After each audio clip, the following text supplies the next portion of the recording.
Hey everyone, thank you so much for clicking on this video. It's going to be really quick. I actually just really wanted to share this dream that I had.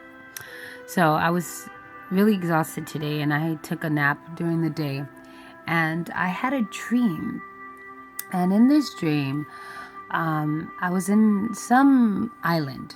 This island was like something out of a book. I don't know.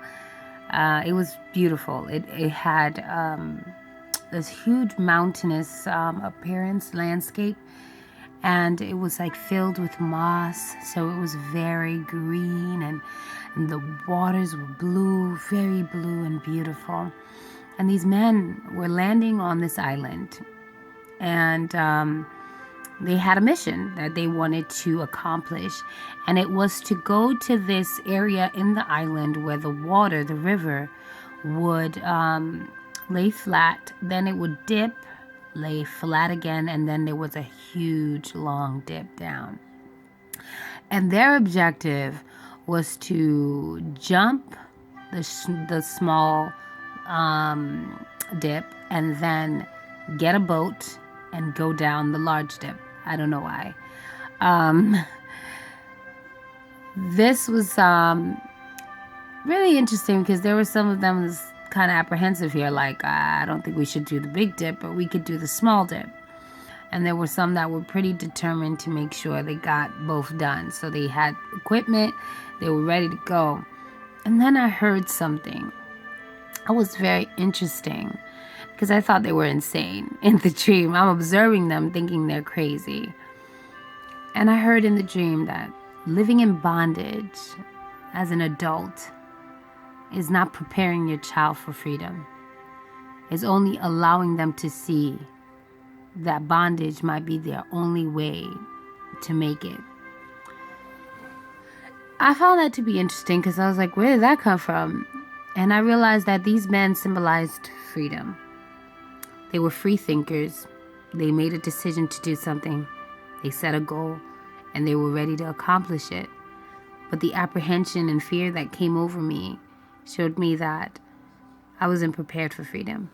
And me saying to myself, and a lot of parents saying to themselves, if I just work really hard all these hours and, I sacrifice everything, then my child will not have to live like that and they will live better than me.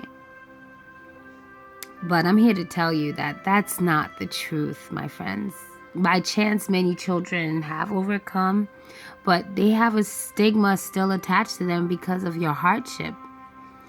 I'm not saying for you not to work hard, and certainly I commend you for working hard and for doing what you have to do for your children because you felt that was the right thing to do.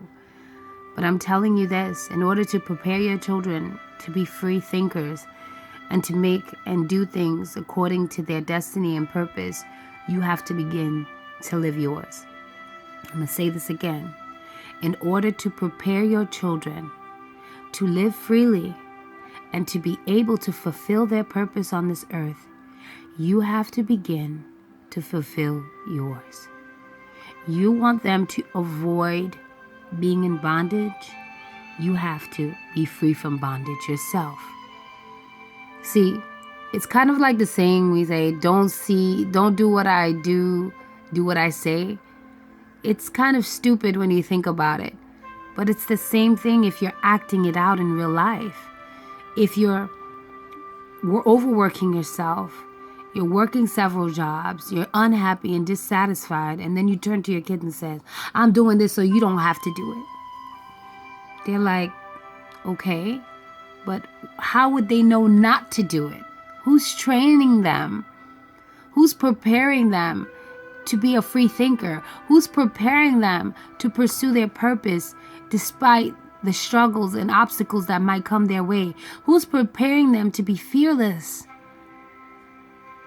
You see, family, I'm only saying this because this dream was vivid, was beautiful, and then hit me with a barrel of truth right before I rose.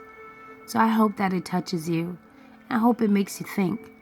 I hope it makes you start to realize that you're looking at your little ones and you want the best for them, you have to want the best for yourself too.